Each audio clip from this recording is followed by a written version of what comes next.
Maliyɛnw an ka foli ani tani o bɛ aw bɛɛ lajɛlen ye a mana kɛ diɲɛ fan fan k'a fɔ aw bɛɛ ye a y'a bisimila ka émission préféré kɔnɔ émission préféré min ni an b'a wele espace de vérité n'o ye tiɲɛ kɛnɛ ka jamana kodɔnnaw wele minnu na faamuyalen don mun ka wulikajɔ n'u ka cɛsiri o bɛnnen don jamana kɔnɔdenw u mana kɛ diɲɛ fan fan ka kunnafoni jɛlen ɲini k'a d'u ma u bɛ se ka kunnafoni jɛlen sɔrɔ cogoya min na an b'a fɔ aw ye bi ta nisɔndiya ka bon kosɛbɛ ka sabu kɛ kɔɲɔkɛ kura dɔ bɛ an bolo studio kɔnɔna la bi aw bɛɛ lajɛlen bɛ a dɔn mais o bɛna kɛ surprise ye aw la émission kɔnɔ ni ala sɔnna an bɛna kuma di ale ma kɔfɛ maliyɛnw bi nisɔndiya ka bon kosɛbɛ kunu an ye jamana marabagaw an y'u ka communiqué mɛn communiqué min kɔnɔna la u ko k'a fɔ ko sɔɔni ni ala sɔnna u bɛna société de recherche et d'exploitation minérale k'a bɛna kɛ mali yɛrɛ la donc min ye an ka lithium ko ye an ka sanu ko ye an ka jaman ko ye an bɛ ka kuma fɛn fɛn na ni ala sɔnna k'a nafa tɛ ka se an ma mali kɔnɔ yan a nafa an bɛna a nafa bɛɛ lajɛlen sɔrɔ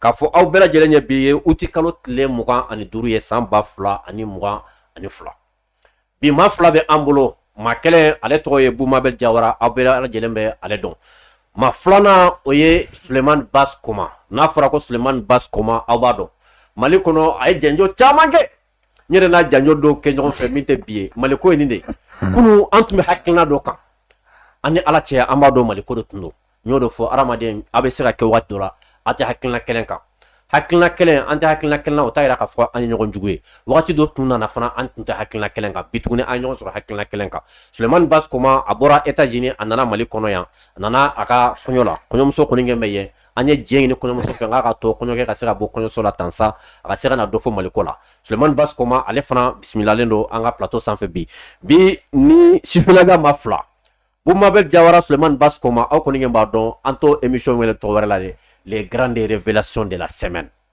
n'a fɔra ko grande révélation de la semaine o ye ka semaine daminɛ ka na se biya in ma information ba fɛn fɛn b'a la aw b'a fɛ ka fɛn fɛn dɔn an bɛ an da dɔn a bɛɛ lajɛlen na nka sani n ka kuma di n ka invité maa fila ma n bɛ an ka sponsor bɛɛ lajɛlen fɔ a fɔlɔfɔlɔ ye Bama Dramera ye ale ye produit Gadan PDG ba ye n y'o de fɔ aw ye n'a mago bɛ produit Gadan ka fɛn fɛn na a b'a bɛɛ lajɛlen sɔrɔ 711 ka boutique bɛɛ lajɛlen na ka se agent de voyage Al Omra mɔgɔw ma ani boisson énergétique Iber base i bɛ Iber min bi dɛ n'i ye nin min dɔrɔn énergie dɔrɔn dɔ quoi b'a ye i bɔra console fari fagalen don dɔɔni problème foyi t'a la mais ni ye Iber min sisan a énergie dan don n'o bɔra ye Musa Douceur maw an ka foli bɛ u bɛɛ lajɛlen ye ani Ɲala immobilier an y'o de fɔ aw ye maa min bɛ yen k'a fɔ aw mago bɛ dugukolo la nka wari jɛlen o tɛ aw bolo a b'a fɛ k'a sara dɔɔni san 1 san 2 fo ka taa se san 3 ma Ɲala immobilier sigi kun o ye bɛɛ lajɛlen bɛ se ka dugukolo sɔrɔ cogoya min na nɔgɔya la papier min fana b'a la titre de bɛ u ka dugukolo bɛɛ lajɛlen na ni aw mago bɛ Ɲala immobilier mɔgɔw la aw bɛ se k'u wele 76 45 76 88 an bɛ taa an ka conseil fan fɛ sɔɔni dɔrɔn an bɛ segin ka na dɔn an ka émission préférée kɔnɔ o tuma an ka se an yɛrɛ la an tun bɛ farajiw ka mara kɔnɔ i balo kun ye mun ye i na kun ye mun ye karamɔgɔ o ye mɔgɔ min a kan ka bonya jamana kɔnɔ dalen bɛ ko kelen min na o ye ala ye kelen ye siga t'a la n dalen b'o la ala ye maa min ci ka kɛ hinɛ ye ka ɲɛsin danfɛn bɛɛ lajɛlen ma n'o ye alakira ye sallallahu alayhi wa sallam fɛn o fɛn diɲɛna n'a gɛlɛyara ni sigi ka kuma sɛbɛ nana an dalen b'a la k'o bi nɔgɔya an ka bɛn de ye duniya dibaraso ye solution fila t'a la dɛ soit an bɛ jɛ an bɛ sɔn ɲɔgɔn an tɛ ɲɔgɔn kɔ jamana bɛ taa ɲɛ soit an bɛ kɛlɛ kɛ an bɛ fɔrɔfɔ ɲɔgɔn kɔ jamana ko a bɛ ɲagami ala k'an kisi k'an tanga o ma an tɛ se ka se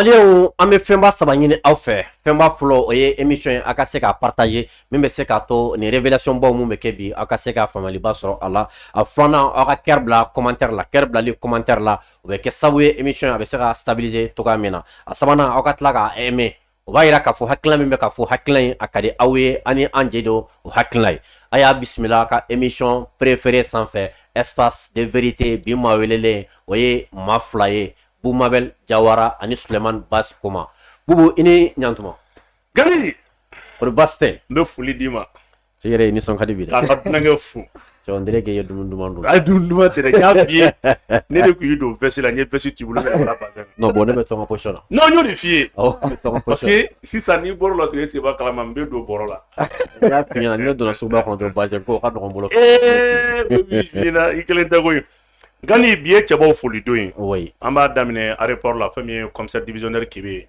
an b'a fo Bijou kɔnɔ an bɛ commandant Bijou fo n'an taara kan 1 na kan 1 commandant belebele an bɛ foli d'a ma AC Mamani bɛ yen an ka foli b'a ye fo ka taa se AC Koli ma Gani n'an donna kati kɔnɔna la fɛn min ye commissaire divisionnaire Sori a n'a ka cɛdenw ninnu de ka zone na i bɛ jakata ni moto clé i bɛ moto n'a clé jɔ mɔgɔ tɛ s'a ma Hein?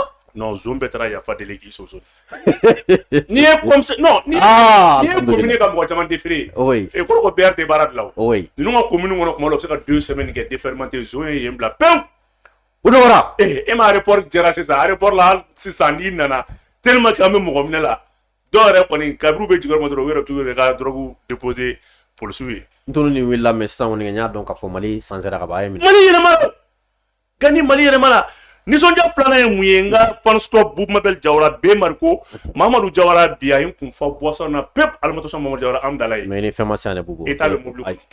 Ayi. Gani Sani émission ka daminɛ n t'a tun ka ne bɛ min f'i ɲɛna mɔgɔkɔrɔba sɔsɔ a dabila an ka dan an talan tɛ Non ma se yan ne. n'i ma i ka boisson bɛ mobili kɔnɔ Ah banna. Gani o kuma na n'an y'o da an bɛ président ba in fo o kuma na n ka fan club général Cissé k'a fo dan tɛ foli min na Gani nin wagati in na n ka tailleur kɛ n'o ye Camu ye an bɛ Camu fo bi nisɔndiyalen don ni n balimakɛ Oui. Bas Koma Oui. cɛ ni Bas ninnu fɔra Camu nisɔndiya Ne ni basi bɛ ɲɔgɔn dɔn bi. cɛ ko ni n'a fɔra k'i ni Bas ninnu bɛ sigi An ye janjo de kɛ. des jeunes activistes à l'étranger n ko ninnu de bɛ taa ambassade daminɛ ɲɛ b'a la an bɛ kɛlɛ caman kɛ yan MLA SEMA ninnu bɛ gosili mun da tubabu kan walasa Mali ka to yen Cɛ kunkolo c'est trop cɛ kunkolo ka ɲi trop. cɛ dumanw don dɛ A b'a kalama diɲɛ kɔnɔ organisation na mɔgɔ t'a kan. ayi n ko bɔn n'o de fɔ quoi Allahu o de y'a to akbar. n y'a fɔ transition ye mun an tɛ ambassadeur bɔ an ka activistes yɛrɛ minnu bɛ Europe ani États-Unis mun an tɛ consul b'u yɛrɛ la yanni an ka fɔ k'an bɛ taa cɛkɔrɔba kɔrɔ ta ka t'u bila yen u bɛ sunɔgɔ la kuma Non o bɛ n'o dabila sa cɛkɔrɔba ninnu. a bannaw Asi bɛ nin ko ten o ko n'ale échoué ko jeunesse échoué O y'a. donc Bas bɛ taa yɔrɔ min na a bɛ kɛ conseiller Oui. donc danni bɛ kɛ consuler Paris ka jɔ baara kɛ Sénégal. Seba kalama conseiller a b'a bɛɛ sauter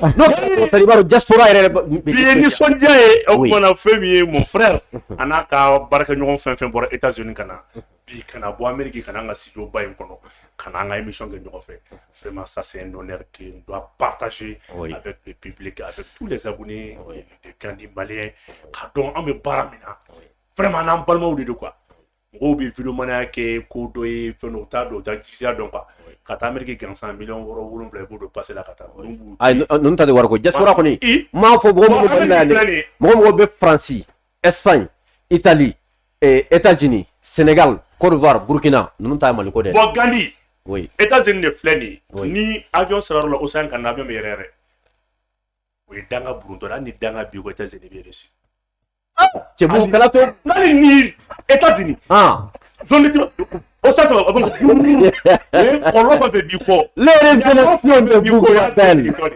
hali dɔw bɛ yen i bɛ wuli ka baara k'i yɛrɛ dɛ hali ni ye mɔgɔ bannen i bɛ ɲɛ sɔrɔ yen cɛ kuma tɔgɔ bugu ne ma da la ni dɔ dilen tɛ ma pasi ayi non nin ye tiɲɛ fɔlɔ ka kuma filɛ nin sanfɛ ni tɛ fɛn ye an kana se ka ɲɔgɔn na baara in na sa d'accord bubu bɛ segin ka n'i fanfɛla la maliyɛnw an b'a fɔ aw ye bi ta a nisɔndiya fanga ka bon kosɛbɛ ka sabu kɛ an bɛ ka an balimakɛ min reçoit n'o ye Sulemani Bas Koma ye n bɛ se k'a fɔ maa maa bɛ k'i bɛ réseau sanfɛ k'i cɛsirilen don Maliko la a bɛɛ lajɛlen bɛ Sulemani Bas Koma dɔn ka sabu kɛ a ka wuli ka jɔ a n'a ka cɛsiri ne kɔni kɛ tɛ maa wɛrɛ dɔn ne n'a baara caman kɛ ɲɔgɔn fɛ bi tɛ n b'a dɔn n bɛ se ka min fɔ a ka ɲɛnamaya kɔnɔna la o ye maa min dɔn faso kanu b'a la a ka wuli ka jɔ ka bon kosɛbɛ a ka cɛsiri ka bon surtout maa dɔn maa min ni organisation kɔni kɛ ɲɛnamaya kɔni na o y'a a taabolo Sulemani Bas Koma i ni ɲantuma Gandi malien vraiment n b'i fo k'i barikada kɔri baasi la ka Boubmabel yɛrɛ fo n'o ye an kɔrɔkɛ an balimakɛ vraiment je suis trop content je suis trop content aujourd'hui k'i ka page abonné bɛɛ lajɛlen fo kabini nana yan nɔ wallahi mɔgɔ fɔlɔ min yɛrɛ kɛra sababu ye ka ne wele aw de don donc o ye bonya ye quoi n'adamaden n'i bonyara bonyamasegin fɛnɛ bɛ yen siga t'a la donc ne ka na Mali kɔnɔ ka segin n ko n ma na ni plateau kan a ka gɛlɛn quoi alhamdulillah n bɛ mun fɔ aw ɲɛna a ye continuer ka baara la inchallah diaspora bɛɛ b'aw lajɛ matin midi soir alhamdulillah ne yɛrɛ kɔni ne kɔni bɛ yen nɔ nin y'a san 7 ye ne ma se yan nɔ mɔgɔ tɛ diaspora la mɔgɔ min t'a ka page nin suit alhamdulillah mɔgɔ tɛ diaspora kɔnɔ malien mɔgɔ min t'a ka émission ninnu suit mais mun fɔ les maliens sont connectés Mali kɔnɔntɔ dɔ mais extérieur là diaspora les maliens sont connectés matin midi soir alhamdulillah on regarde vos informations donc a ye dɔ fara a ka baara kan même profiter nin micro la ka foli lase malien minnu bɛ Amérique ma kɛrɛnkɛrɛnya la n'i y'a mɛn ko jɛgɛ quoi a fanga ye ji de donc ne tɛ Mali dɔn kosɛbɛ sa parce que nin y'a san 7 ye n bɔra mais mun kɔni ye Amérique kɔni ye n b'o dɔn kosɛbɛ donc n'i y'a mɛn ko basse malien minnu bɛ États-Unis de quoi donc n b'u fɔ an yɛrɛ jamana ba nana ɲina seliba ɲɛkɔrɔla la malien min nana a bɛ mɔgɔ 80 bɔ a kuma cayara dɛ fo ka kuma fɔ misiri kɔnɔnaw la comme kɛra ça te montre k'i k'a fɔ malien b'u faso fɛ quoi alhamdulillah les maliens reviennent ka na seli k'u faso la ka na faso c'est à dire que jamana bɛ cogo min na parce que jamana jara jamana jara o bɛ jamana ja ko fɔ donc maliens bɛ segin ɲinɛ mɔgɔ min nana se toro kan nin tɛ se ka bɛɛ fɔ alhamdulillah an bɛ délégation ba la nɔ n b'u bɛɛ fɔ n tɛ se ka mɔgɔ kelen tɔgɔ fɔ ka mɔgɔ kelen n b'a bɛɛ fɔ o tɛmɛnen kɔfɛ bon mɔgɔ minnu fɛnɛ vraiment mɔgɔ ba dɔw bɛ jamana in kɔnɔ nɔ tel que Marcel Sumi ninnu Doni Brasco ninnu Rad Duzuzu ninnu vraiment ça dit que u ye n minɛ quoi alhamdulillah URD maître Demba vraiment il s'est déplacé ka taa n fɔ fo kɔɲɔso kɔnɔ madame le maire commune 5 na Massan Touré n bɛ n yɛrɛ balimakɛ fo n'o ye Ibrahim Kone ani Fatoumata Nantouma ale fana ka kɔɲɔ kɛra quoi donc Ibrahim Kone il est le vice-président de l'association des étudiants maliens des États-Unis. Alhamdulillah. Donc, arrête, je l'ai studio qu'on a nobi. Donc, vraiment, on va faire au Bargada. Merci. Vous, Manuel? Ouais. Ni bolobi. Moneo, Itaye, ni Sonjai, ni ma fly, Jamana Kanubao, ou Chessilen, donc, ni flash au plateau la bi, ma foi, à Manchan. Ni un chien floye, Kabou, ni Mata plateau là. Donc, on va y aller Bassi, Refana, et façon de Numa. Ouais. Parce que Bekoule la bourra, façon de Numa là. Ouais. Au bout, ni Robo Mabel. Non, c'est un phénomène, c'est un phénomène. Non, c'est un phénomène. Ah, bon, pita koni ka information na faka bonga saninga don kuma kono me foli la se diaspora malienne ma. Ouais. On bela jelen fo malien de mana ke diaspora fanfa. C'est ça. Ka damne a activiste la ka se vidéo manu ma ka ke se chroniqueur ani bloqueur ma.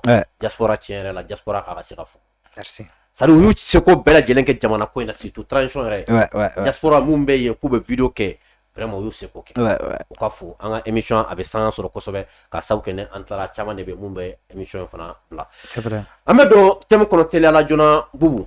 Sani anga ta euro janflo anya ye ka fo ko minye anga ministrie ako ka fo bientôt ko mali bena awa aga société mintai ka sanu ngini exploitation ka ngini ka euro don ka tlaka ala bara anga du jugro na fulu bela jelebu ni sonja de bi gani ne afina ngunu murbe keta modu ngo sigana tala ngulen be halalawdi nyaga min kelintu chorba do sale na la tu sais me ka munya fina auti mo ma elema do adun film mo be so mo ba be hakili du jeu oui bon ni mo mal ka murbe keta o yere de na fe bro keta ayere al tanga sigin tala kasi mi murbe keta di al tanga sigin tala chebu murbe keta wati ni kelen ko sonarem oui ni sote clean oui ça c'était une société nationale mi manga recherche que kanga mine oui santo tere kandi santé sanu bena fo 6e position de la angwa jamana dudoro na folo non ankara fin gagné angara fin kaba oui Saudi a arrêté avec une réserve d'or de 350 tonnes d'or hein Saudi a de quai donc Ibrahim Mali takalaje en 30 ans ne kun fila ka fo ko 1500 tonnes et so do yewele kan kurje ko no ko c'est 6000 tonnes malais mimbo ça en plus ça va connal mo ka sanu bo ka fere ani muso mbe den wolo ka fere ul bele be kele c'est be denti nafa o da ke bandawiye adom bandawiye rapport dom na ko faut que l'ordre de Mali prie pour demain ba no takira kuma gani mo ko tare modi halalaw nana we ni sauter ici ça veut dire le Mali doit profiter 10 000 milliards au lieu de 547 millions et milliards de francs CFA. Les 13 000 d'or, les 15 000 d'or, ça produit 70 tonnes d'or à Boditi. Mais sur la bourse à l'extérieur, c'est 350 tonnes d'or. Mine artisanale. Dubaï, mine artisanale. Mali, il a 10 tonnes de d'eau. Mais est-ce que Dubaï, ça fait combien? Ça fait 50 à 75 tonnes d'or. Mali salen de don. Non Boubou an kɛra fɛn. Donc k'a fɔ ko Ghana est premier, Ghana est deuxième, Sud-Afrique est troisième. Mun b'a kɛ parce que Mali or bɛ taa raffiner. Ghana ani Sud-Afrique. Oui. Donc Mali or bɛ raffiner. Ghana bɛ anw ta ko farata ko de bɛ Ghana kɛ 155 tonnes avec 8 mines d'or. Sud-Afrique on bɛ kɛ premier. Mais à partir de 3 mètres, Mali là il bɛ se ka sanu bɔ. Ghana c'est à partir de moins d'1 kilomètre en Sud-Afrique. Donc même le coût d'investissement Mali ka avantage ka bon. Oui, parce que sɔrɔli ka nɔgɔ Mali la kosɛbɛ. Merci. Oui. Ghana i bɛna k'a fɔ jɔn ye nin labanko juguya in se an ka jamana ma san 1990 u b'a fɔ cɛ dɔ de ma ko Etienne Davion ale de nana ni o kumana fɛn min ye arangoli tigi ye a bɛna Mali la don min na il n'avait que 1 million de dollars bi il a 3 milliards de dollars.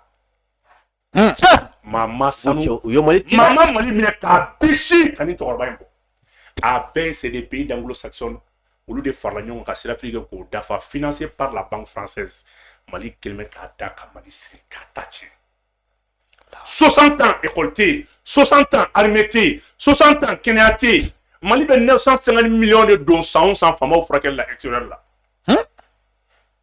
Maa tɛ bɔ an bilen tuguni koyi. Ayi o banna. Yan. Bɛɛ bɛ kɔlɔbɛ min. Non. Mɔgɔ bɛ to yan. Non o banna. Nin soden kelen mun filɛ nin. Oui. A bɛna mun lase jamana ma. Ne y'a fɛ e ɲɛna n ko Assimi va créer 1 million d'emplois chaque année. A daminɛna. A daminɛna n'o ye. A daminɛna. Tubabuw bɛna baara kɛ. A daminɛna cogo di. Gani n bɛ taa ni ye o kumana fɛn min ye nɛgɛ gansan ye yɔrɔ min n'an b'a fɔ ko o kumana Kita ani Ɲɛna mara la nɛgɛ yɛrɛ bɛ t'i jɔ 1 milliard 350 millions de tonnes. Caman ka bagasiw cɛ ka O 1 milliard mun filɛ nin ye pour le moment il y a 6 sociétés industrielles automobiles min y'i kan bɔ k'a ni Mali bɛna baara kɛ. An tɛ se ka dɔ bilen k'an bɛ Toyota san ou bien BMW usine de montage de bɛna yɛlɛ yan. Yan. O baaraw latigɛra. O baaraw latigɛra Gani. Cɛ nin ye bonne nouvelle ye. Merci. Gani n'i ye sanu ta k'a lajɛ sanu gansan an ye réserve mun évaluer baara minnu kɛra c'est pour cela Mali ka cartographie minière de kun kɛlen don. Gani faamaw ye Mali da ka Mali kantigɛ cogo di sanu bɛ yan pétrole bɛ yan gazi bɛ yan lulu bɛ yan manganèse bɛ yan tubabuw y'a étude bɛɛ ka taa kɔfɛ u bɛ sɔrɔ ka ministre kuntanw sigi o ministre ninnu b'a fɔ ko soto kana ɲinini kɛ o soto kelen u bɛ tila ka permis d'association d'olu de ma o bɛ tila k'u ka part belebele d'u ma donc état bɛ 10% 20% de sɔrɔ. Sabu ministre fana ka quota dunnen don. Ministre bɛɛ quota bɛ yen o de y'a kɛ kabini Mali président minnu bɛ yen u kulo bɛ na bɛɛ ka niyɔrɔ bɛ taa d'i ma miniw fɛ hali ni tɛ fanga la bi. Hali kɔrɔlen ninnu bɛ yen. Non cɛ Mali tun salen ko Bajuru. Bajuru. Hali ni tɛ yen tugun état bɛ a bɛ d'i kɔ ma. Ça c'est clair. Gani n'a tun ye Assimi fana tun bɛ nin ɲɔgɔnna kɛ Seydou Lamine Traoré k'a félicité k'a fo nin yɔrɔ la yan ne de kun ko Seydou n t'a fɛ ne de y'a fɔ yan Seydou b'i fɛ. An y'a fɔ. Gani. Oui. N b'a fɔ k'a tilen depuis Ala k'an da ni Seydou ɲamana ɲɔgɔn kan. Oui. Seydou ye contrat min signé ni Mali kun nin yɔrɔ la 10% ye n ko Touré ye jamana janfa Seydou tɛ ale sɔrɔ ko tɛ nkalon ye ne de ye recherche kɛ fo tubabuw fɛ yen. Oui. Les blancs m'ont menacé k'u bɛ ne faga ko ne m'a dojoté n ko Ala b'aw faga parce que Ala y'aw ta tiɲɛ. Oui. Aw tɛ se ka foyi kɛ ne na. Oui. U ɲininka u ye fɛn min proposé ne ye a b'u ni Ala de cɛ a tubabu bɛɛ kulo bɛ na kelen bolila ka taa Côte d'Ivoire k'a ka 1 milliard tununa dɔ bolo. I b'a kalama o i b'a dossier dɔn. Awɔ u welela. Oui. O dossier bɛ yan. A ma na hali bi. Min kɛra n'a ma ɲɛ n y'a fɔ Seydou ye nin ye jamana janfa ye depuis Ala k'an da ne ma Seydou ye. Oui. Mais bi ni Seydou ye baara ɲuman kɛ ne b'a fɔ. A ka fasoden ɲuman yɛrɛ b'o de ɲini. A fɔlɔfɔlɔ ye mun ye. Oui. Conseil des ministres mun kɛra Mali contrat kun ye concession de 10% 20% Assimi Senghor k'o banna égal partage égal. Oui.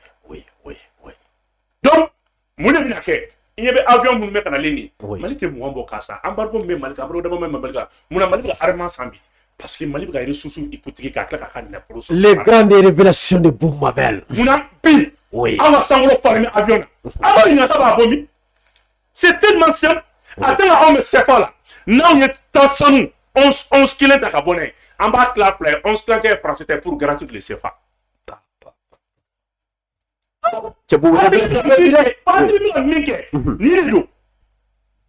Ça va nous permettre de créer 1 million d'emplois chaque année. Oui. Il faut prévision de 5 millions d'emplois avant 2024. Parce que moi, nous sommes à 50 années. Allah. Parce que nous avons un matouane. Oui. Parce que c'est une jeune. Oui. Parce que on a des jeunes qui sont là. Parce que vous parlez pas fort. Dono sera. Oui, Mali Jarab. C'est pour ça que la finale, la diaspora malienne est la meilleure diaspora au monde. Pourquoi? Parce que l'expérience sous ni malien au Mali à Beboula. Nous, c'est que nous avons mis un toit de pratiquer. Oui, de façon actualité Befra Kalama. Merci. Le Bouka Hakla di Premier Bougni, Kajolo, Kalaba, Kai, Kenyaba, Kidal, and Yanfouila 1500 tonnes d'or de bé. Yoro Nuna. Che. Gani Barabana, c'est une soupe macéra. Ni ne b'a to an b'an gɛlɛya ka taa min an bɛ taa o kumana fɛn min ye Kulukoro mara kɔnɔna la nɛgɛyɔrɔ yɛrɛ ye tuguni 2 milliards tonnes de fer o de bɛ yen. Kulukoro. Cɛ bubu Mali yɛrɛ cɛ dogo do. Fɛn min ka bon ni fɛn bɛɛ ye o de ye Kidal ani Kayi ani Gao secteur saba ça fait 1500 tonnes d'or d'uranium o de b'o zone saba in kɔnɔ. Hein? Sans compter des zinc, des manganèses ni rien. Gani o bila kɛrɛfɛ kana so ma. A inte so ma. Lithium na. Lithium. Batterie électrique. Min bɛ sigi mobile la mobile bɛ 165 km boli. I b'a dɔn lithium quantité min b'o dilan 3 kilos de lithium. Entreprise ABK Solar Maw olu bɛ lithium dilan ka kɛ batterie. A ko ABK Solar mɔgɔw ye k'u tilala ka baara nalen filɛ nin ye. Wallahi o lithium o de yelen don min Kayi Buguni fo ka taa bila o kumana Gao mara kɔnɔna la bi Mali bɛ 2 millions de tonnes de lithium. Non, ni ye batterie ko. Minimum baara kɛra nin ye Gani i bɛna k'a fɔ fɛn min ye lithium yɛrɛ tonne kelen ça fait 34 000 euros. A tonne kelen. A tonne kelen. Mais c'est une kɔfɛ dɛ 2020 janvier 2020 an sɔrɔ est-ce que b'a kalama lithium tun bɛ $5,000 de la tonne kelen mais tellement k'a bɛ ka yɛlɛ. Cɛw la yɛlɛ. Donc an bɛ taa 2024 bɔ se wagati min na lithium yɛrɛ bɔ kuma b'a sɔrɔ an bɛ 100,000 la tonne na. An bɛ 34,000 la. O 34,000 lithium mun yera dans la mine de Goulamina Buguni mara kɔnɔna la. A ka première production Gani a bɛ 266,000 tonnes de d'i ma. Ça te fait 40,000 milliards de francs CFA. Cɛ bi taa milliard ko kuma koyi. Non, cɛ la bugu an ka sɛgɛn banna. An ka sɛgɛn banna. Ni an ka sɛgɛn de bannen pewu. Gani. Oui. Et qui miiri 40,000 francs. Mali chimique de vie. 40,000 francs. Wallahi. Malien bɛɛ bɛna baara saba sɔrɔ. Gani mɔgɔ si jo tɛ saya la yanni ka nin fɛn in ɲɛ la dɛ. N'i sara f'i ta dɛ. Cɛ ni Ala ka sijan d'a ma. Gani Ala ka sijan d'a ma. Gani Ala ka Asimi bɔla an ye. Asimi nana nin de kɛ bon Asimi kɛlɛkun filɛ. Asimi kɛlɛkun filɛ. Faso. O bɔlen kɔ la. Kojugu fɛ. La mine de Kidal o mine kelen de bɛ ka tourisme financer. Les 4 mines mun bɛ Kidal o mine kelen de bɛ ka o kumana Soudanais ni Nigériens ni Tchadiens de recruter bi olu de bɛ ka Mali bi. Ni jɔ ka janfa ye France. Ni France ka janfa ye. Voilà. Les 4 mines na o de bɛ ka anw ka jamana dabi k'a ta tigɛ o de tun ye mine saba de ta. Tubabu ye mine saba de ta mine ba saba région saba de ta. Burkina u ye mine 2 ta ye o bɛ ka tourisme financer. Niger u ye mine kelen ta o bɛ ka tourisme financer. Mali la u ye mine 4 ta o bɛ ka tourisme financer. Kidal kɔnɔ. Kidal kɔnɔ. Ni France tuma jama ye. Voilà. Et aujourd'hui, France a sauté la mine iranienne Darni Sato a dit. Vous avez sauté iranienne Niger. Au sauté de Areva de 28 milliards de tourisme en 2014, en 2013, 2014. Areva. France a société. Donc, ni ala Darni fait Niger iranienne nada au Doria. Ou bien Mali takama mais pour que Mali kana sa tama o be tourisme dans Mali la bu ka do du yɛrɛ ɲɛ. Oui, an bɛ occuper tourisme kɛlɛ. An bɛ occuper tourisme kɛlɛ la. Waati olu bɛ ka bɔ. Tourisme bɛ minnu minɛ k'a réserver k'a bila olu ɲɛ. Janfa yɔrɔ ka jan bubu. Janfa yɔrɔ ka jan. Gani ma dɔn Ala ka Asimi sara. Non, janfa yɔrɔ ka jan. Et puis a bɛɛ denmisɛnnin. Gani. Oui. U ye nin baara in kɛ tan ka fɛnw labɛn jamana tourisme financement kun filɛ nin ye. U y'u t'o la san 2004 fɛn min Amadu Tumani Ture kelen ka hakilina ta ka décret ta tuma min na k'a fɔ ko kana ni pétrole ko k'a bɔli daminɛ Ala a tɛ erreur kɛ o yɔrɔ de la ale kuma armée labɛn a tɛ wuli bulu bila Sud-Africains de ma parce que olu de kelen bɛ ka mine bara de. Oui. Français nana tugu de la sisan. U ye étude kɛ le Mali dispose 29 sites pétroliers 5 grands bassins. Mali kɔnɔ. Depuis Nara fo Kidal fo Taoudeni le Mali dispose 5 grands bassins 29 sites pétroliers. Mali ka 29e site hali sini a ma ye. Wow, il y a pas de caméra à Europe de l'Inde. Oui, il y a ça.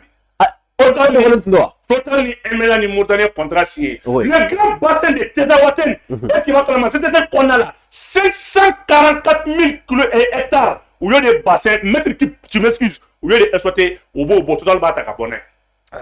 Un contrat dans un état souverain. C'est pour Mali Tumbina.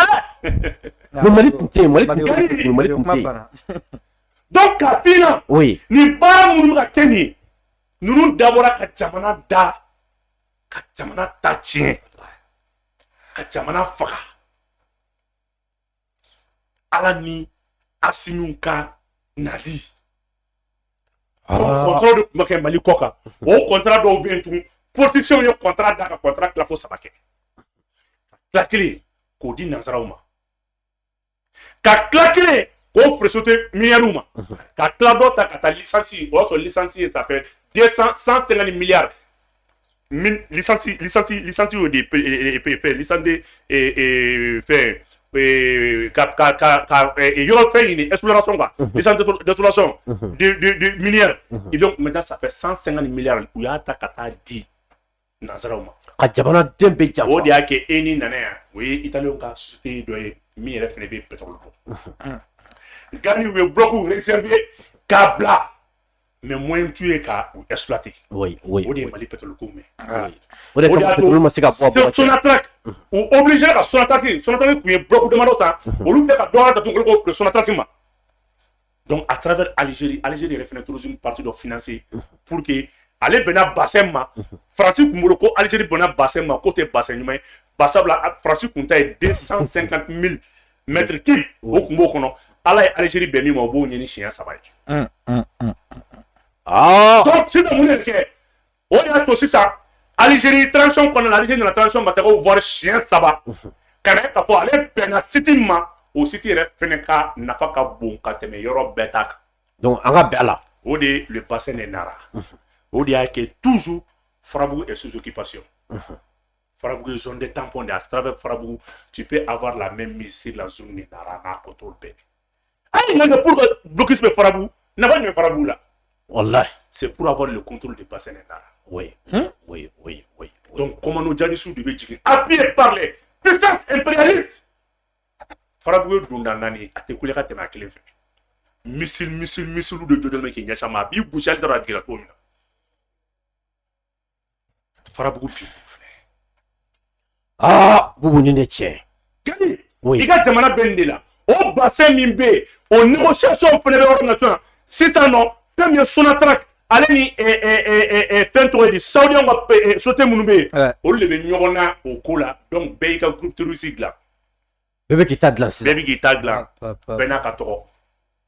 Pour que Kasseka Mali toujours na flot. Benakatoro. Oui. Passabla, Fémier, au Loufret Nation, Abada, Qatar. Qatar, ça fait le mot saoudien, Qatar Dedo. Qatar Nation, Abada, Sonatrach Kanibon, parce que toi, oui, licencié frère Qatar. Parce que François va sauter Mounouna, licencié commune, moins tout lui est cabo. Au lieu de l'autre société licencié frère Qatar. Qatar fait un capo, n'allez pas bon. Algérie, on n'a pas qu'à boire. Allez faire un tour aussi particulier financier. Donc, avec la Chine, avec NGM, avec l'Union européenne. Il y a Agali et Amadou Kounfa. Deux groupes. C'est pour ça que ma bébé deux groupes de terroristes au Bouchon, avec la fin. Oui. Donc, bamano mot de fort. Pour nous fourber le pour suivre ta poème son affaire. Pour tirer même fort. Et là, pour le touriste, problème là, qui est que, on gros sampe. Ah, c'est le cola. Il est là pour la gagner à tout. C'est grave. Mais il va venir me boire avec moi de Bouba. Moi, merci. Oui. Ou quoi, diamant flané. Oui. Ou quoi, diamant flané. Gagner voilà un peu. En va tourisme au nord, Minou Mneleno, Koudi, Karikitman Kenoué, au centre, au sud du Mali, puissance ou Kelmeka bassin notre otage là. Autant qu'on a, au datum, ministre ni Francis même pas zone de tampon c'est Mouna, parce que Francis Minina. Le nord du Mali, en ce moment, allez comme un gazoduc mimé. Nous étions bébé ni Algérie sont français, Mali ka Bachaka, allez comme un Konyeni, donc avec ce que mon frère ni français bébé pour la tourne. O de y'a kɛ kɔsa in na Italie wulila k'a fɔ ko France ko min ye mangoya la et qui c'est mon négociation na Italie veut que ale yɛrɛ bɛna wari de Union européenne na ka fɛn min ye terroristes financer o de nana ni CSP cadre permanent stratégique olu bɛ fara ɲɔgɔn kan u bɛ contrôle ta n'u ye contrôle ta ni Russie y'a ka gaz tigɛ o ka gaz cun min bɛ yen u b'o don Italie ka na don Union européenne kɔnɔna la donc mɔgɔ tɛ Russie la bilen Mali bɛ tila fila ye Mali nord Mali et sud Mali ne kunna bɛnnen d'u bolo ni kunna bɛnnen d'u bolo Ala ni Assimi Goïta sababu a tiɲɛna a so o de y'a to a ye ɲininkali ko Italiens donna négociation na mun na ils ont quel intérêt alors que France bɛ Union européenne na parce que olu bɛ France bɔ yen u ye wariw bɛɛ fara ɲɔgɔn kan maintenant tous les mouvements armés bɛɛ ka fara ɲɔgɔn kan o de cadre stratégique permanent o de kun i b'a dɔn mɔgɔ min kan k'o financer o de kun ye TAS Takuba o de kun ka armée autant dugumisɛnnin de b'o la Licho ni Planto ni Vito ni Kiliti ni Sanité ni les petits pays dɔrɔn dugumisɛnnin caman dugumisɛnnin baden i b'a fɔ ko gɔnmɛlɛninw fɛn tɔgɔ ye di yirila gɔn tɔgɔ ye di gɔnkudani ninnu i b'a fɔ gɔni ninnu donc voilà un peu i ka jamana kun bɛ nin danga de la c'est pour cela il faut saluer le colonel-major Wagué a taara négociation kɛ Italie n'a y'i jɔ a jɔyɔrɔ la k'a yira k'a fɔ ko fɛn min ye la présidente tournante k'a bɛ daminɛ Mali de la wa fɛn min ye question de souveraineté nationale ye k'o tɛ discuter fo bi a ko traduit nin kɛra Wagué ka jɔyɔrɔ ye ça c'est fini fo bi depuis Wagué y'a bila o la ko bon ko ka présidente kɛ président ko k'a daminɛ Mali gouvernement fɔlɔ la fo bi baara ma ɲɛ sɔrɔ Italie da bɔ a la k'i sigi parce que Italie kun bɛ fɛ maintenant nous on devant ta nous nous devant to ko sugu bɛ armée nous armée o kuma na an bɛ replier baara banna société min nana sisan nin société de bɛna Mali cartographie bɛɛ ta k'a lajɛ sanu bɛ yɔrɔ jumɛn pétrole bɛ yɔrɔ jumɛn jama bɛ yɔrɔ jumɛn jama de bɛ Kɛɲɛba hali cɛkafili t'a ban Kɛɲɛba jama ka ca Kɛɲɛba jama de bɛ Kɛɲɛba hali o tɛ filɛ k'o ban i donna Kulukɔrɔ mara kɔnɔ Kati mara kɔnɔna la ka taa Gani o y'a sɔrɔ fɔlɔ dugutigiw tun b'a fɔ ko jinɛw diminen don i bɛ mankan min mɛn vuu a bɛ kɔnɔ ko jinɛ sigi yɔrɔ don ni gazi de bɛ ka poyi kan gazi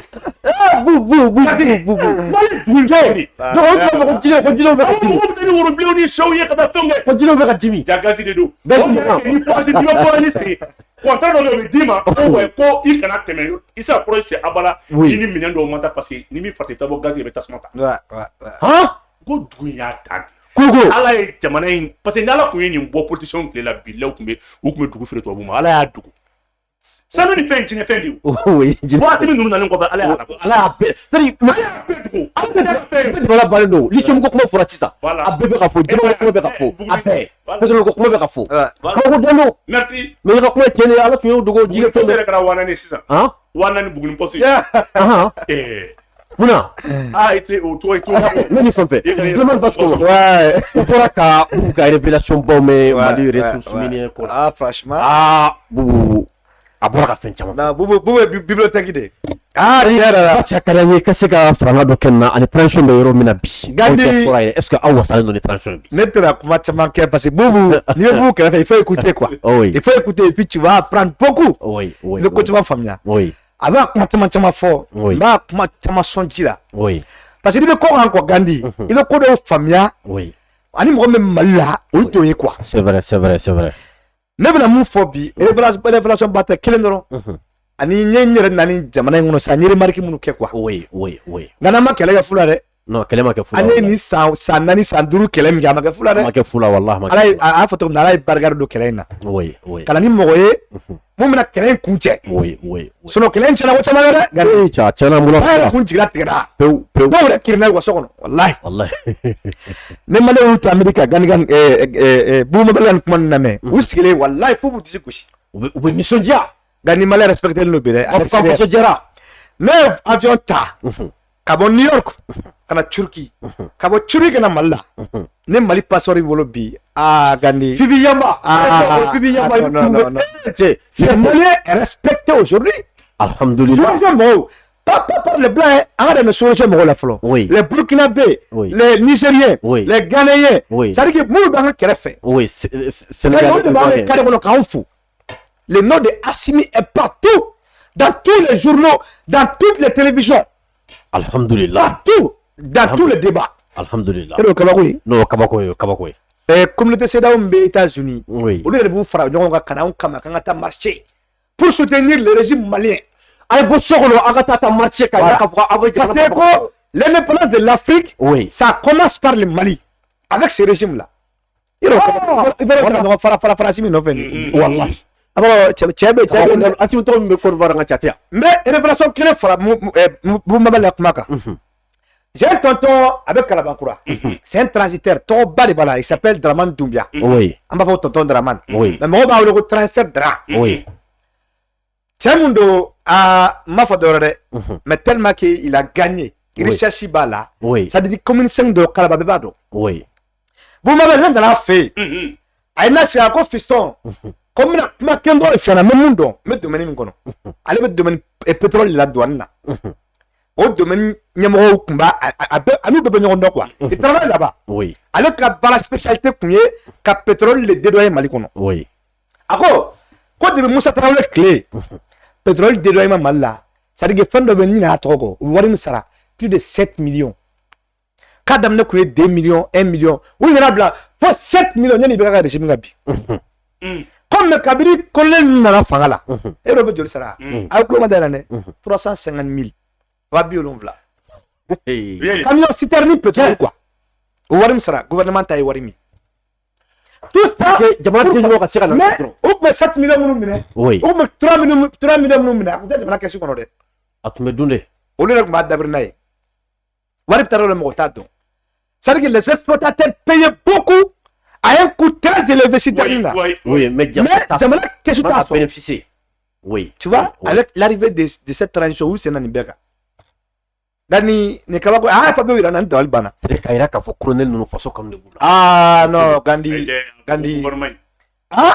le 5 colonel le gouvernement ah tiens la gang kana ni 5 colonel ko ne non eh on ne change pas une équipe qui gagne Gandhi wallahi même fena c'est pas il fait un leader quoi ko kay mbaye mo ton fla oui leader est bon tout est bon oui mais Malika ni gouvernement équipe ne te mo la mi se reprocher mo la après fo même Mamadou Seydou le ministre de l'énergie maman to wacha ko mais au début moi comment énervé mais bien la bi jam se plaît voilà Amérique na bla bi fo na ne si anema courant tege folo courant tege mais pourtant wa donc kera c'est pas de mo la barakelaw de pays mais pas ni a rencontré Salou barakela a ko kanga munun ko courantien me ka Salou ko courantien ça veut dire courantien laban de ko ko derrière coupure de wati mina amira courant sans ivoirien ka français ko sauter de Côte d'Ivoire nam ka courant sans le bureau ya so yo contrat fla de kera contrat fla o Albatros e kay il y a 2 régions mime alimenter du gouvernement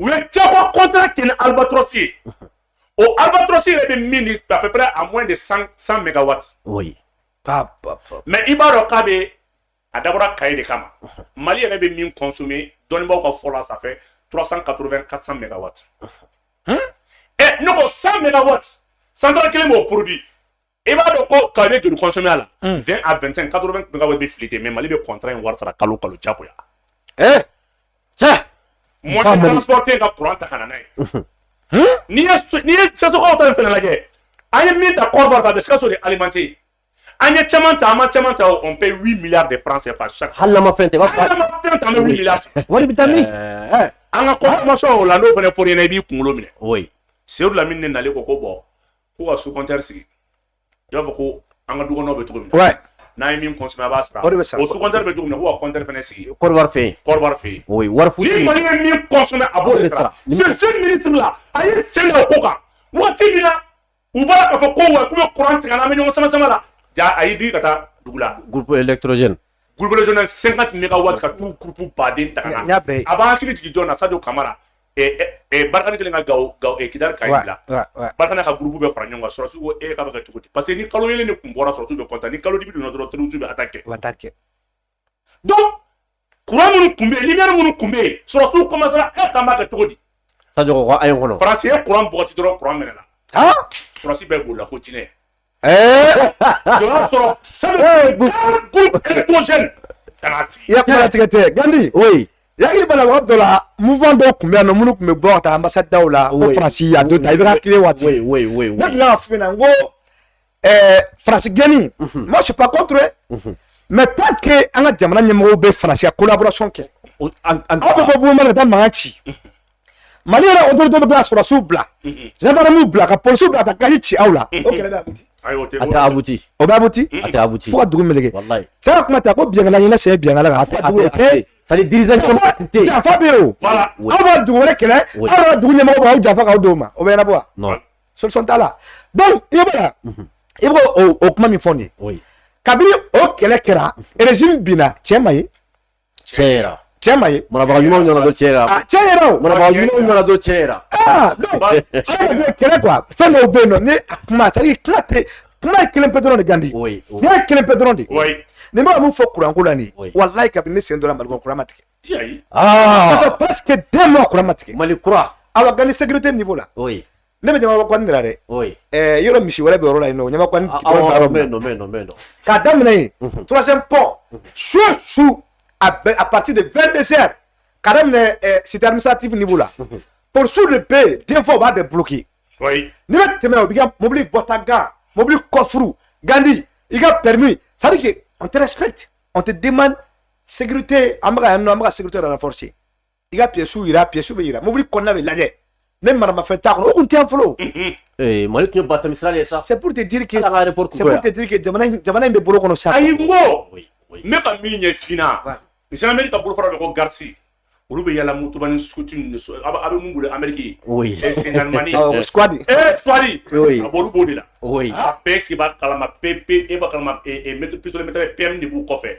chargeur wɔɔrɔ b'a bɛɛ kun u kangulennen don u bɛ yudu wɔcɛkɔrɔlaw aéroport wo kɔnɔnaw kalabankoro wo adamaden tɛ se ka don yɔrɔ ma ninnu denmisɛnninw de bɛ don yen k'a larawuli ka taa adamaden sécurité f'i sigiyɔrɔ la bon u nani san cɛ armée de terre gansan 23 régiments armée de terre 23 régiments c'est l'armée malienne et la sécurité la défense fɛn bɛɛ de yɛlɛmara donc ka fina bas bi an bɛ yɔrɔ min na ko sisan fɛn fɛn bɛ maliyɛn ma an bɛna 2 millions Assimi yɛrɛ ni bɛ 2 millions d'emplois de ka chaque année ala k'o kɛ donc o baara min o tɛ se ka sɔrɔ a baara avec des il faut qu'il y ait des compétences nécessaires aw minnu bɛ kɔfɛ n'aw ye tubabuw ka expérience acquis aw de segin kuma sera bon i sigi k'a lajɛ Faransi bɛna wuli sisan ka gɛlɛya sigi a ka tunkarankew kan bɔli ko la ko mɔgɔ tɛ bɔ ala cɛ i ka visa de t'u sɔrɔtɔ a b'a sen d'a kan mun na diaspora bɛ min ɲa ye parce que ni Mali jara bɛɛ bɛ na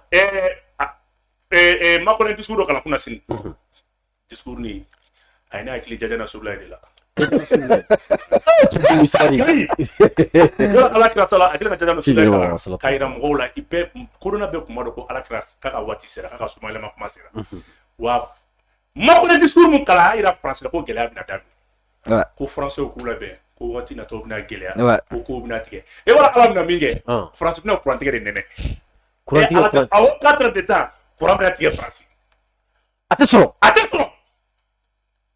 cɛ wayi yɔrɔ waati b'u ka sokɔnɔna la ni nɛnɛ b'u ni fɛn b'u la a y'o banna il y a une crise énergétique quand même en tout cas a plus kunna ko o banna Allemagne Macron ye gɛlɛya daminɛ ka ban ala nana ne ye waati min fina k'a sera dɔnnibagaw de y'a fɔ gɛlɛya waati k'a sera Sigo ni Dani ninnu ni Morgan ninnu ani Bala yɛrɛ olu tɛ dɔrɔn san olu bɛɛ na bala ye kuruba ne ka min ɲɛ fina Macron ni discours kɛla kunun a bolila ka taa Algérie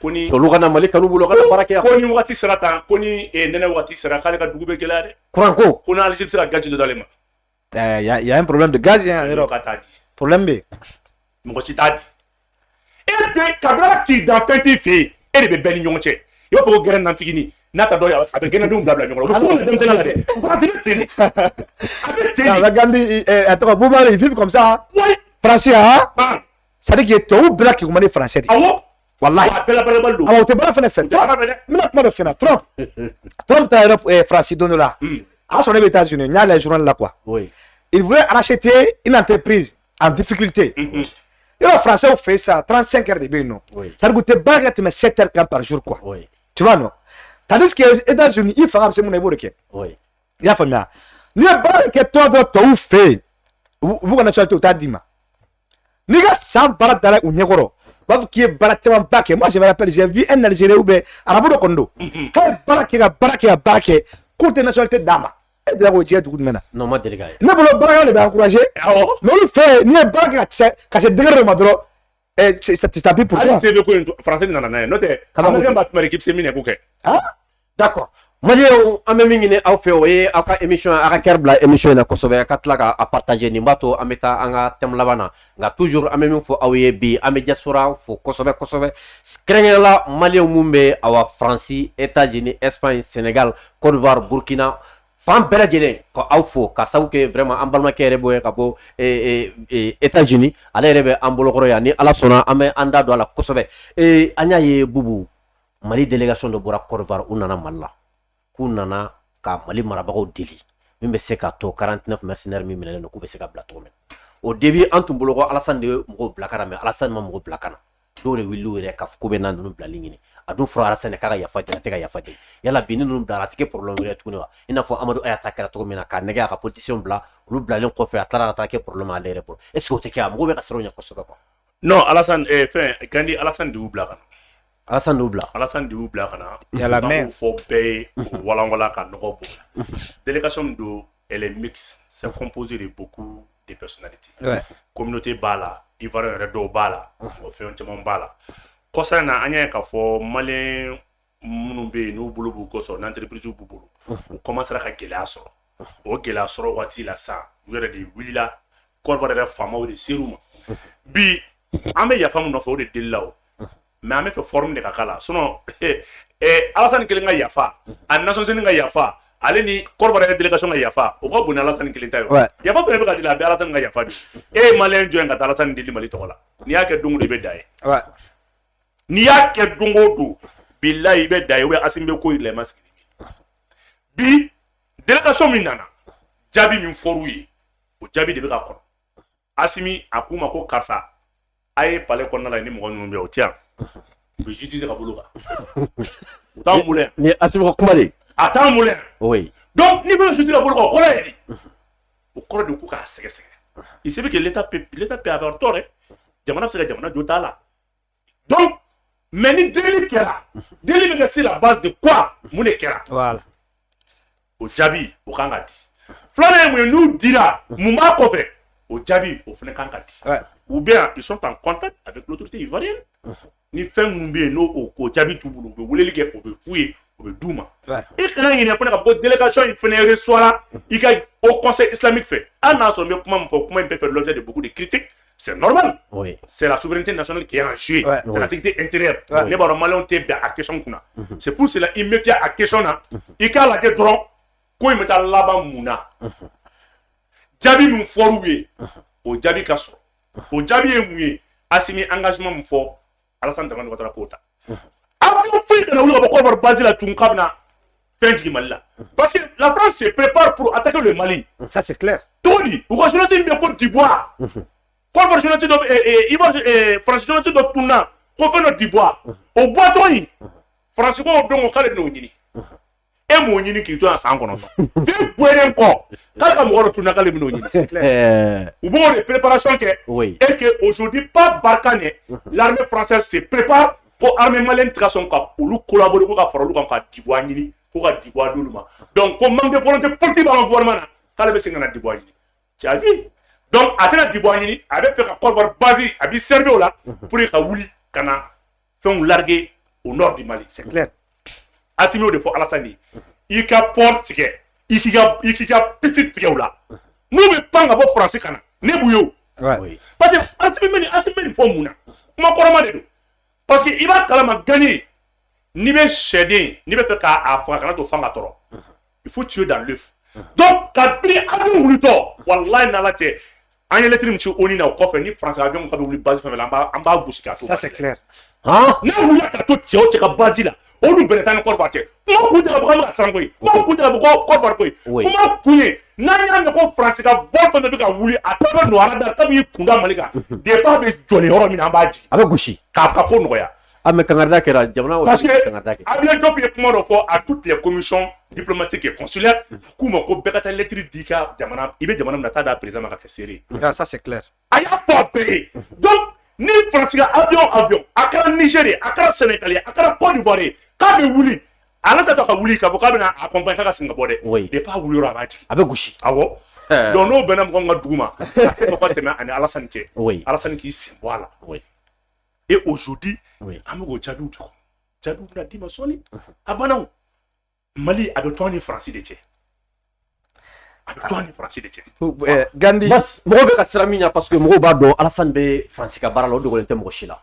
est ce que ninnu min bɛ ka delili kɛ ko ka mɔgɔ ninnu bila ni problème donna ni Alassane nana ka na ko wɛrɛ kɛ kɔfɛ est ce que ninnu bɛ se ka accès sɔrɔ ka Alassane deli wa Gandhi bɛna mun f'i ɲɛna oui négociation min kɛra à travers le Togo oui o de fɔra o a fɔra de façon an tɛ diinɛ ko la yan nɔ quoi oui c'est à dire que nin ye diplomatie de oui diplomate ye ɲɔgɔn sɔrɔ oui Mali ka décision kɛra min ye k'u ka yafa de bɔ ka yafa officiellement oui Alassane t'a fɛ k'o kɛ ne bɛ question kelen de poser aw kunna oui est ce que Mali sɔrɔsiw kun ka wuli sisan ka taa jigin Côte d'Ivoire oui sans aviser les autorités ivoiriennes oui Gandhi u t'a kalama oui en même temps fana u nalen kuma minnu fɔra aw ni Ala cɛ anw bɛ bi sɔrɔ ayi non c'est malien ka ɲi dɛ ne m'a sɔrɔ wallahi bilahi Ivoiriens u y'u bɛɛ faga oui wallahi n tɛ nɛgɛ oui donc ça veut dire que Ivoiriens kun bolo ko Mali ye tapis de quoi oui Ivoiriens dɔrɔn tɛ dɛ beaucoup de pays ont pensé que ni 30 ans kɔnɔ Mali binna cogo min na oui Mali bɛ taa halisa quoi oui o hakili b'o de la halisa Mali an bɛ yɔrɔ de la oui n terikɛ tonton ko dɔ la oui ko n ye namara ye k'a fɔ sɛnɛmatigi ma k'a ka kurusi kɛ oui i bɛna a kɔ dɛnnen bɛ fɛn dɔ la quoi oui mɔgɔw tun tɛ Mali puissance dɔ halisa dɛ oui a y'a fɔ cogo min na Mali donna sisan de oui à travers cette transition là u y'a fɔ a kuma kɔnɔ u m'a dogo dɛ u ye kɛlɛkɛminɛ mun san u ye jamana in armée cogo min na fɛn tɛ a ɲɔgɔn ma deli ka kɛ oui oui donc u bɛ Mali capacité dɔn sisan koyi et puis passe ils savent tous oui colonel min nana ka na ninnu visite kɛ ani Côte d'Ivoire chargé de quoi min nana ani Côte d'Ivoire ambassadeur ka représentant min nana oui avec le colonel Doumbia la oui ka na 49 mercenaires présumés mercenaires ninnu lajɛ colonel nin ka discours nin a k'a retiré oui a k'a retiré oui a k'a retiré mun na oui parce que nin bɛɛ bɛ ko gɛlɛya a ko PD bɛ bannen kɔfɛ mɔgɔ minnu bɛ devant le parquet parquet y'u lamɛn PD sɛbɛn u kumana ka ban ko wɛ ko n'ale m'a fɔ ko kuma ko kana kuma bilen kuma bɛɛ fɔlen kɔfɛ bubu ne kɔni ka ye est-ce que nin ye kuma fɔta ye wa oui e b'a fɔ ko non k'e ka instruction d'u ma k'u kana kuma bilen jɔnmaa de don u bolo ko Mali bɛ comme avant quoi voilà des jɔnmaa dɔrɔn don il faut que délégué ninnu bɛɛ kan ka da colonel ninnu ɲɛna k'i ba se kuma dɔ fɔ la diplomatie diplomatie de ne bolo o conseil ka don nin na bi c'est à dire au conseil olu tɛ nin ko in min b'a sanfɛ a n'a duguma o t'a bɛɛ t'a dɔn u bɛ se ka ko ye hinɛ la u bɛ se ka politique olu tɛ Alassane dɔn a y'a dabila bɛ silamɛya la oui dabila bɛ yen mais est ce que a mana dabila kɔfɛ min bɛ yen parce que Alassane ma ye dɛ ne b'a dɔn Alassane Faransi de ye Alassane sigi diɲɛ bɛɛ b'o dɔn Gandhi ne fa yɔrɔ dɔ fara ne fara nin yɔrɔ kan oui Gandhi oui era Assimi cɛ ye quoi oui cɛ Mali bɛ cɛ dɔ bolo kɔnɔ quoi oui oui Mali bɛ jamana ɲɛmɔgɔ dɔw bolo kɔnɔ quoi oui cɛ sinon Gandhi fɔlɔ Mali fan bɛɛ kun fiyelolen don espace aérien kɛrɛ a bɛɛ kun ye o ye oui oui an kun tɛ bɔ fo nin kalama wallahi sisan an y'a dɔn k'a fɔ gardien ye Mali la o Gandhi est ce que ninnu bɛ se ka stopper yan est ce que a mɔgɔ wɛrɛ tun bɛ nin natɔla ye non ni fana badenma donna yan koyi u degelen tun don nin na u degelen don nin na oui donc Assimi ye kuma dɔ fɔ a ka kuma kɔnɔ a ko ko Mali b'a ka intérêt défend tu sais que hadamaden hali ni kɔngɔ b'i faga quoi cɛ a fɔ n fara fɛn dɔw la quoi Assimi nana o yira an na olu nana o yira an na a bɛ fɔ anw ɲɛna fɔlɔ ko Mali tɛ se ko Mali tɛ se n'o tun bɛ nin bɛ fa bɛɛ fɛ Amérique Espagne Mali tɛ se mais Mali y'a kɛ cogoya dɔ la u bɛ na nin kɛ tan tɔ an yɛrɛ tun t'a dɔn k'a fɔ o discours ma dabila ko président bɛ sunɔgɔ la ko président t'a kalama o discours ma dabila Mali kɔnɔ ko président t'a kalama non o tɛ fɔ n ko fɔlɔ conseil ministre tun bɛ kɛ 9h de ko président t'a kalama Alpha ka wagati mun y'a bila wulafɛla la n ko dɔgɔ sunɔgɔ de y'a kɛ Boumane ne tiɲɛ kɛra ne tiɲɛni kɛra conseil ministre tun bɛ kɛ Alpha ka wagati 9h mercredi 9h conseil ministre tun y'o di nka kuma bɛɛ ko dɔ tɛ wuli joona ministre don ne tiɲɛni kɛra ne yɛrɛ se min na mɔgɔw fara président sutura o la conseil ministre de 15h la o b'a sɔrɔ a tigi wulila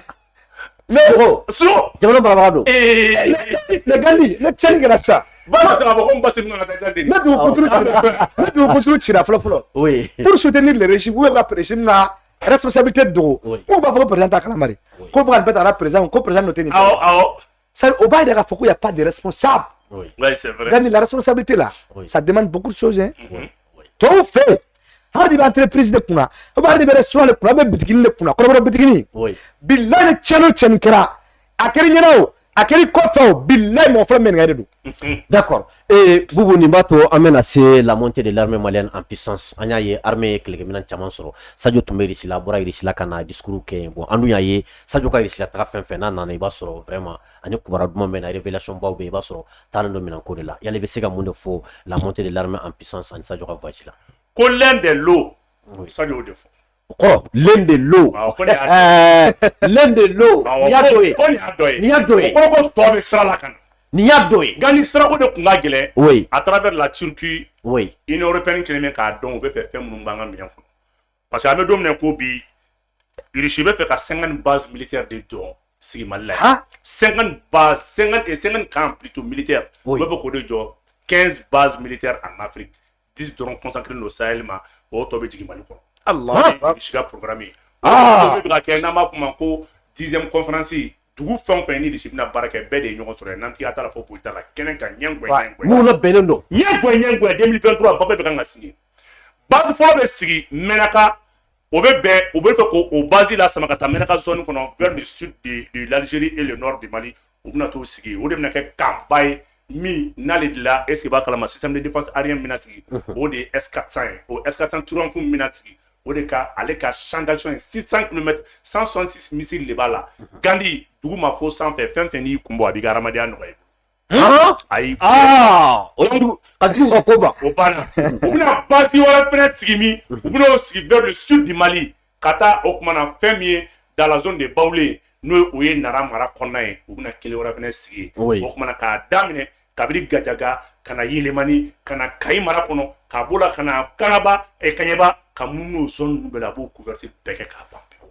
alhamdulillah Gani mena min ɲɛ fina n'u ma se k'an gosi nord fɛ à travers maintenant le port de Cordoba u b'an gosi sud fɛ nin y'a bɛɛ de minɛlen c'est pour cela Macky Sall bɔra yan ka na ka yafaw de la an tɛ s'a ma walahi an tɛ s'a ma an dɔ don non Macky Sall a tun tɛ s'a ma a tun kuma caman fɔ a bolo hali bi k'an bɛna paro a b'a la ko kiri tɛ ninnu dɔn f'i ka gɛrɛ o la f'i ka gɛrɛ u la a y'o fɔ nin bɛɛ a ma da la k'a ye avion ta ka taa an tɛ s'a ma walahi u ye min ka dogo la an y'a ye o ninnu ye Mali suspend illégalement mais à tel temps injustement k'a taa maintenant de refuser une décision de la Cour de justice de la CEDEAO o kɛra bɛɛ ɲɛna o kɛra bɛɛ ɲɛna i ma Sonko wari sur mais Sonko ma kuma don min embargo bɛ sigi Mali kan n'a bɛnna Sunkalo ma wallahi Sunkalo gɛlɛya la o conseil kuma Alassane tɛ dɛ donc an ka taa k'a f'i ɲɛna oui mais min f'i ye bɛɛ n'i kuma yɔrɔ de don diinɛ ko la Sunkalo ka gɛlɛn ça c'est clair Sunkalo ka gɛlɛn embargo ka Sunkalo y'a sɔrɔ embargo kɔnɔ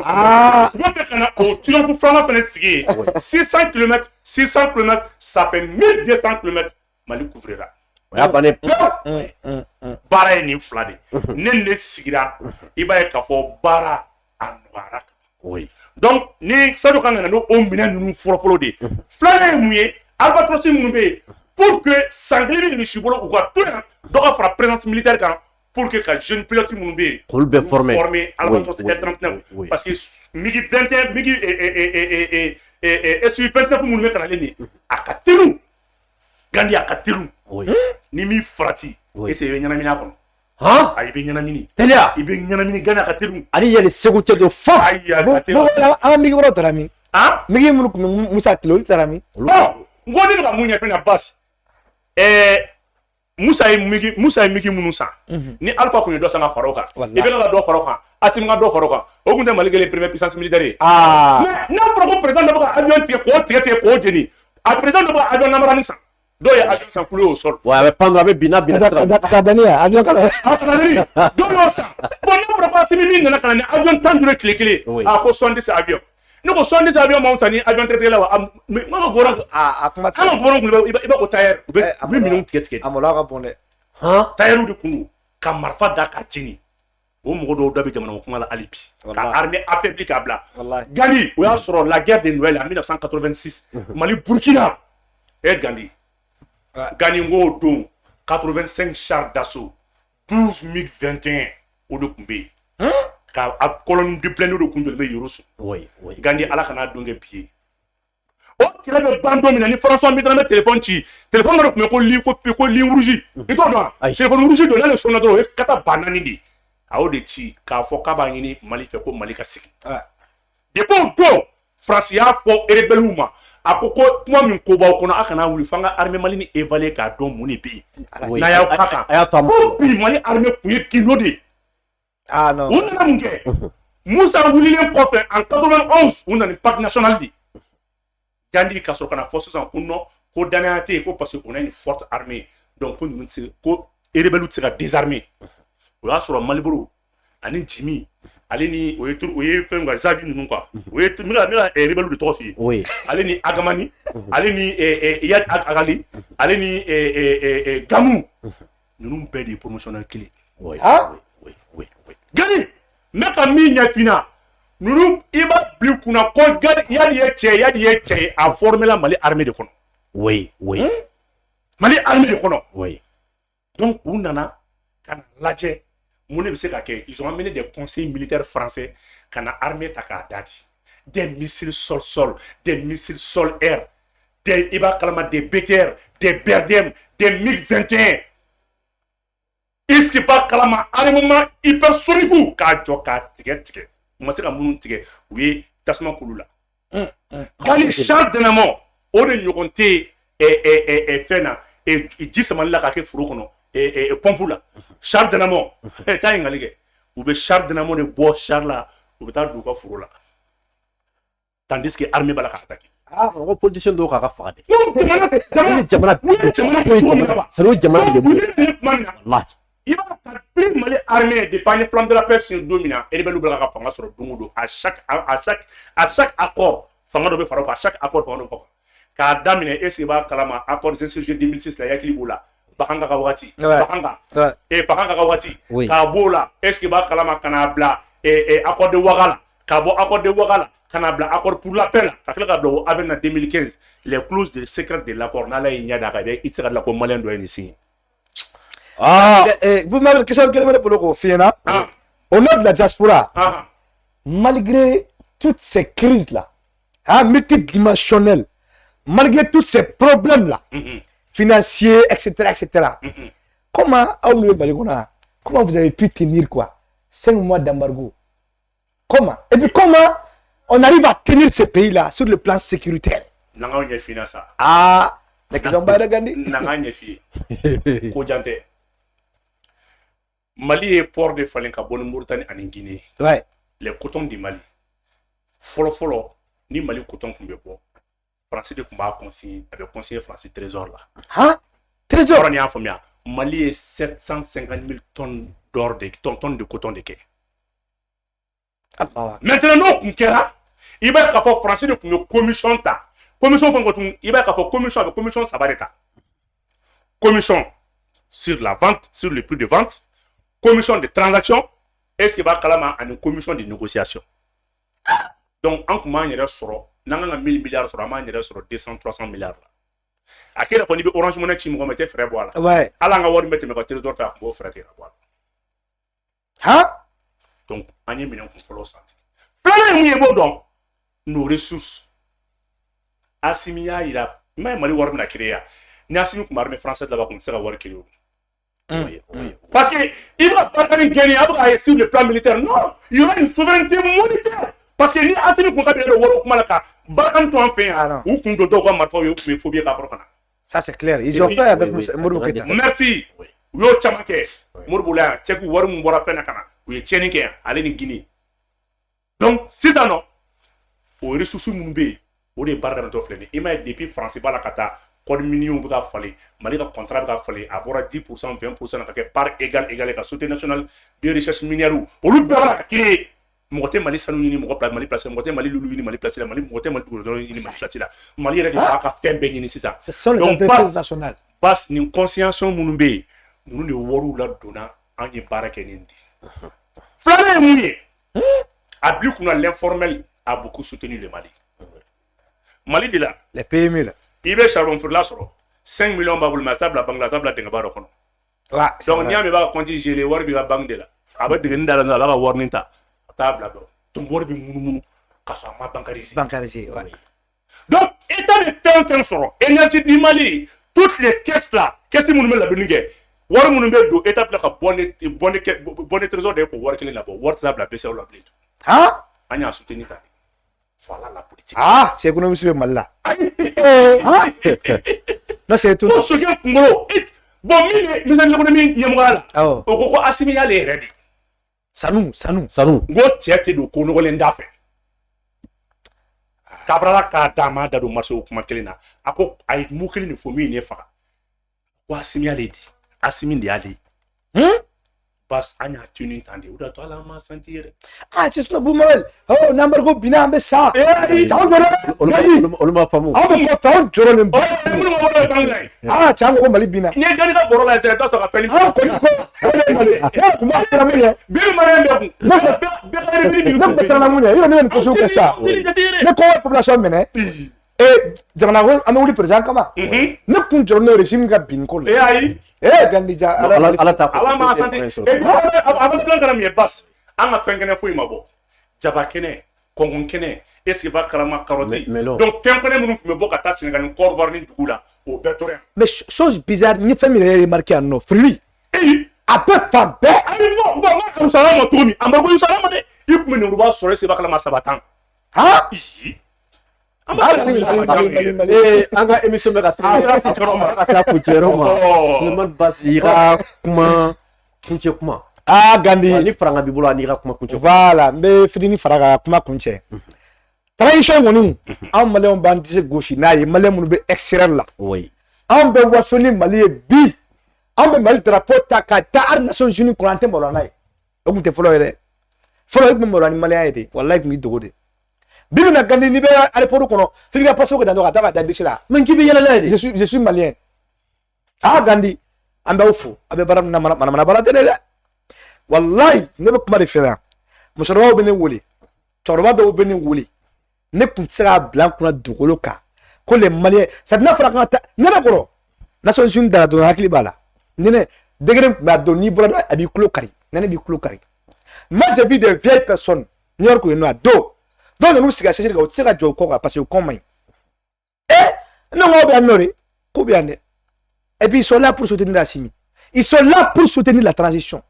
Ils sont là pour soutenir Choguel. Ça m'a étonné. Cela veut dire que le message est bien passé, quoi. Cela veut dire que les Maliens prennent conscience. Ouais. Donc, Abdam donne à travers la diaspora, inflexible dans le Djamana. Malien mon beko en fait au bout somo roulé. Amanimia, amania. Donc ça dit que la communication est arrivée à un point, ça dit que c'est non retour, quoi. Mali mobilisé nous ça ne. Gagner Koningé Mali kono bibeba kalama. Le Mali d'aujourd'hui n'est plus le Mali d'avant. Donc net kuma chamanke nda wore fofolo vraiment qui a abonné befo. On m'a bien ga pachika. Il est corrigé en Espagne. No Sinja ba fofo. Un groupe en malien fait bien non, ça dit que vidéo mani fera activiste ga. Moi comme réseau kono. Amba befo. Vous m'appelez le professeur. Deuxième là vraiment le professeur. Film espagnol juga film itu. Faut que bangi attaquer professeur de data va vers bientôt. Voilà. Vraiment il a des informations. Il a des informations. Mais bra comment le même bra effectivement famille. Dans ba faut ga bargada. En tout cas moi personnellement je vous remercie pour l'invitation. Donc Malem Noube extérieur la Mali États-Unis Kengela ku befo. Kanje on fait faux. L'association des Maliens des étudiants maliens des États-Unis Koufo, l'association des jeunes maliens de New York Koufo, l'association des jeunes maliens étudiants professionnels Koufo, on a le budget 20 septembre que ça on sent. Na me 20 que ça on a invité. Inchallah. Ah mais voilà. Bas il a présenté comment abato ambe Mali activiste bef. Ouais. La diaspora. C'est vrai. Diaspora là. Il y a Jobala foka Dani foka Général Sigo fo. C'est vrai. Ka Morgan fo bala yira ka jenen nu ambu bela jelen. C'est vrai. Ka sauke ka présenté. Ouais. Nous nye mawiye mamu chesilondo. C'est vrai. Eh anya ko chamanga nyo. Transition de Mali vraiment nous chesilondo. C'est vrai. Nous ka bara jatemina warte ka duma wore betata bara ko ka forfait ka fem bela jelen ka téléphone ngini ka jamana kono do ka information ni ka jamana kono do. Ambu bela jelen fo ka malien che muso demseni makroba ka. Ana ina pultolo ko de. Ka pultolo fo de. Oyen korage. Ale ni jobola. Oyen korage. Pultolo je korage fo ka jobola fo ka general Sigo fo. Ka Morgan fo ani Dani ni balaira. ani jeunesse an b'u bɛɛ lajɛlen fo tiɲɛ yɛrɛ la an b'u ka ani Sidi de Genève ani Sidi de Genève an b'u bɛɛ lajɛlen fo jɔn wɛrɛ fana bɛ a ka ca dɛ a ka ca mais ninnu kɔni bɛ pratiquement Pipi Job ouais Pipi Job ani jɔn fana pratiquement mɔgɔw ka ca mais ninnu activé don kosɛbɛ Makɔrɔ fana kɛra activité ayi Makɔrɔ tɛ sa Franci président bɛ se ka kɛ activité Malio merci beaucoup ala ka an bɛɛ sigi ɲɔgɔnna vraiment merci beaucoup merci